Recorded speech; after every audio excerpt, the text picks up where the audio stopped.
So, what was I saying? Let's see. Yeah, we're back. We were talking. Oh, yeah, we were talking about the importance that the expertise in the judges were able to separate the styles. Oh, yes, definitely.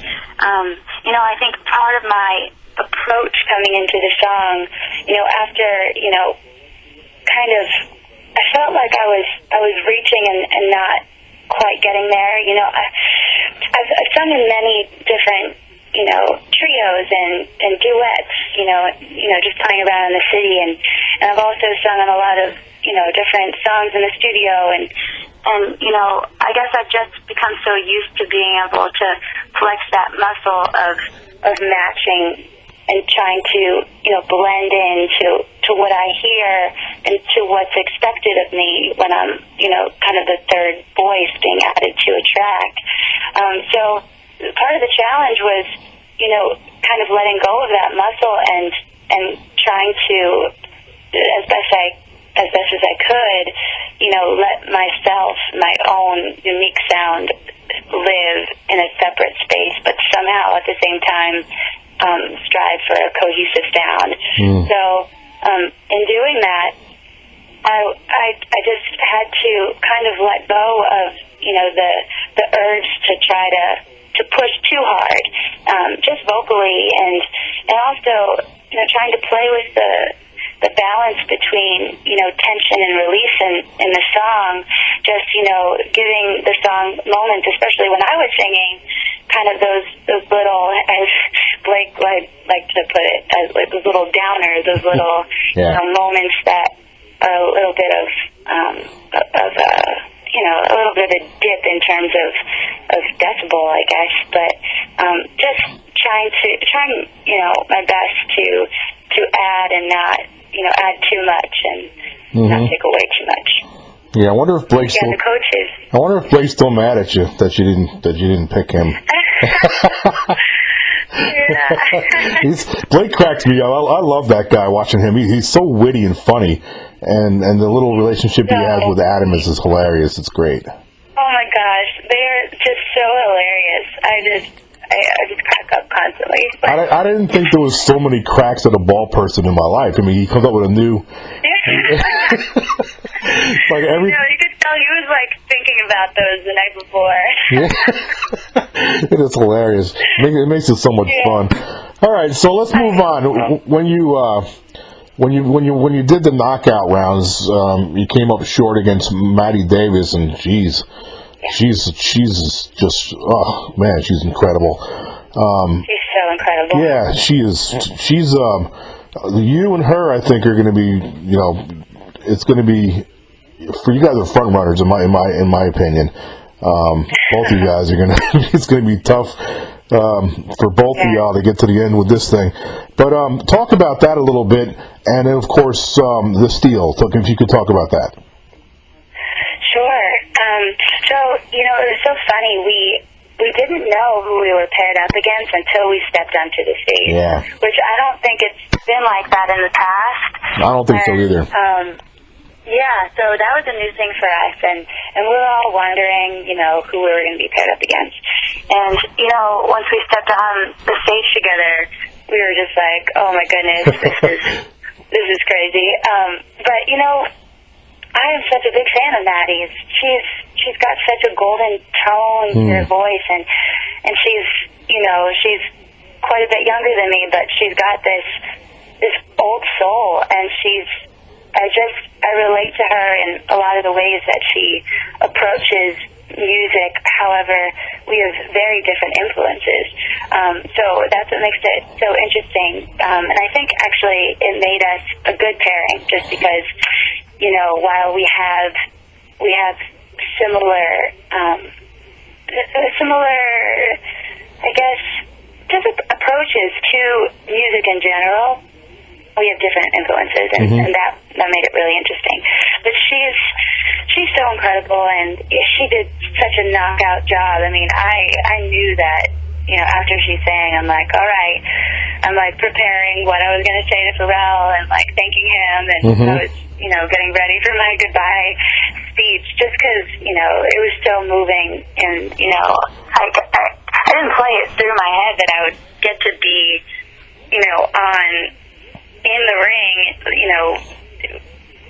as she was singing such a moving rendition of that song, and just feeling it, just really feeling the energy that she brought to the space, and just, being in the midst of the entire crowd, just totally absorbed in her performance. And so I'm so honored that, I was paired up against her, and I think she totally deserved to win, and I know she's going to go far in this, and yeah, so I just, I'm a huge fan, and I will continue to be of hers. So then Adam stalled you. Here you are again, having to pick again between him, because Blake threw his hat in there. So now here you are back, full circle, having to decide again. What was it that made you decide to pass on Blake and to pick Adam? Oh man, that was really difficult. I have to say, I was like I said, I was ready to say my goodbye speech, and here you have not just one but two coaches willing to use their steel on me, and I just was totally blown away. I will say that during the blind auditions, I was a little, I was a little disappointed that I didn't have the chance to ever work with Adam. I have always been a huge fan of his ever since I was a little girl. And honestly, and this might sound like a silly story, but when I must have been 12 years old when I decided that I wanted to change the color of my room, and it was the first time that I planned it out, and I had 3 different layers of paint, and I had to clear out my room, and the only album that I spun that for those 3 days was his Jane album, the Maroon 5 Jane album, and I just from that young age, I just had his voice just impressed into my mind and into my heart, just as a voice that could just, that was so unique and could just move me, and also want me to listen to it over and over and over again. And so he's been a huge influence on my life, and that was well before I ever knew I would be a singer-songwriter. It always seemed out of reach at that point. So I've been a huge fan of his, and after hearing what he said, and knowing that he really did want to work with me and help me move forward in this whole journey, I was totally blown away, and that made it hard not to choose him. But Blake is just such an amazing, they're all so amazing, and Blake is, I could have said Blake and could have learned so much more from him too, but I think it just harkened back to when I was a young girl and was so blown away by Adam. I think it's is it really a wrong person to pick? They're all of them such legends, and they're all so brilliant in what they do, and they wouldn't be sitting there. Exactly. Yeah, so it's not like it's a wrong pick. It's almost like gut feeling, maybe genre match a little bit, but really there's no such thing as a wrong pick, I don't think. Absolutely, 100%. That's how I feel, and that's what makes it just such. It's just such an amazing show, It's really, it's just mind blowing. Yeah, I totally agree. I think the show is going to be a long running show because it just has so many different dynamics to it, and it's multifaceted. It's really a brilliant show. Absolutely. Yep, absolutely. All right, so I was on YouTube the other day doing my research on you, and I come across a video of you singing "Broken Into Words." Okay. Now listen to me closely here. I'm 6 foot, 250 pounds. I'm a big boy. So when it takes an awful lot for something to move me.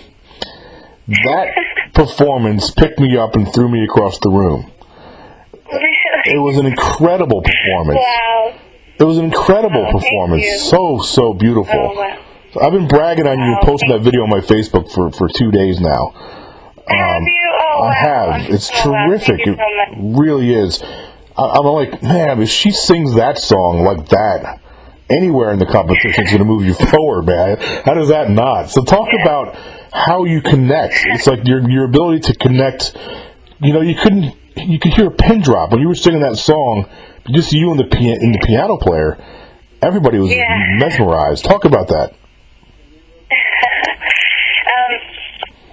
So that was shot by my friend Ken Lockwood at his club, Lockwood Music Hall, in the Lower East Side, and that is the venue that I basically have grown up as a singer-songwriter for the past 4 years. You know, that place really, that was one of my first shows ever when, you know, I hardly had enough songs to fill a set, and you know, I've just grown so much there. I'm so thankful to that community. And Ken, you know, watched me from 4 years ago until about, I guess, a year ago. He reached out to me and he was like, "Here, let's record an EP under my you know, Rockwood Music Hall, you know, bracket umbrella." And so he, you know, reached out and he was like, "Okay, and we're gonna make a video for one of the songs on the EP." And so he got John Coward, who's an incredible pianist, and he just had this vision just to make it really, really simple and just, you know, highlight just the song, and that was the whole idea behind that EP. That song, though, it's so funny. It's actually the first song that I wrote when I got to New York.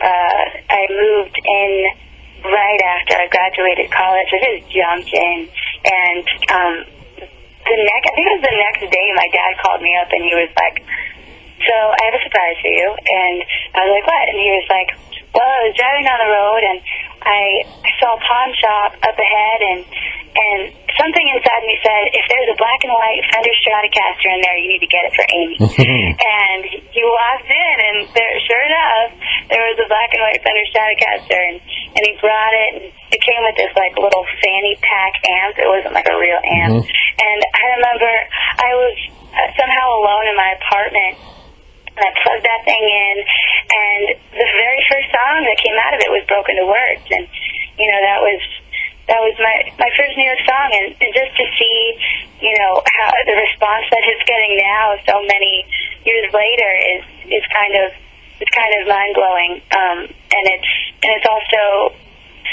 I don't know, it just touches my heart that it's able to touch people even now, and I'm just so grateful for you know, Ken Rockwood, you know, and him recording that song and letting me sing at his club for so many years, and then, you know,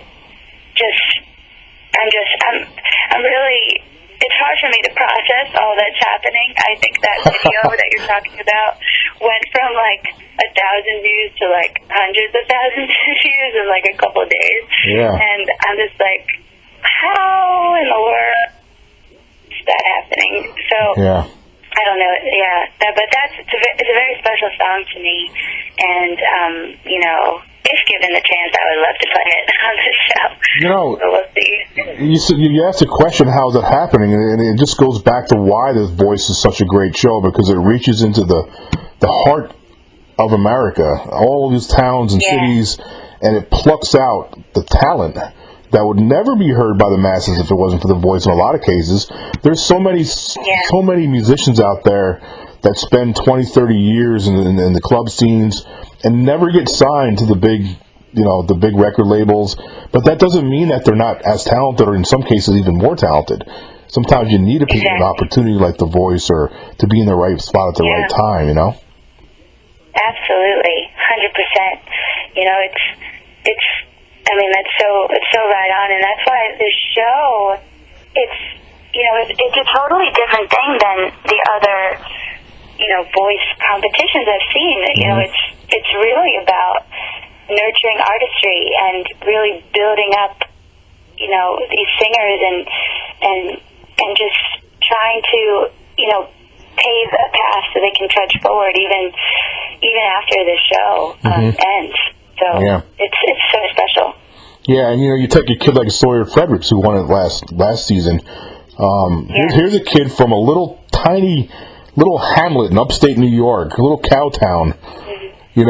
Just a little. Yeah. He looked like a little hippie kid on a farm, and he's such a beautiful soul. I've interviewed him many times now. Yeah. And now he's a recording artist with Republic Records recording artist, and he's about to launch his album. I mean, it's just great. You just can't beat that. Incredible.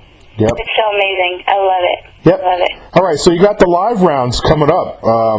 Talk about that a little bit. You ready? How are you feeling about that? Oh, man. Yeah. It's so exciting. Yeah. In just a couple of days, and it's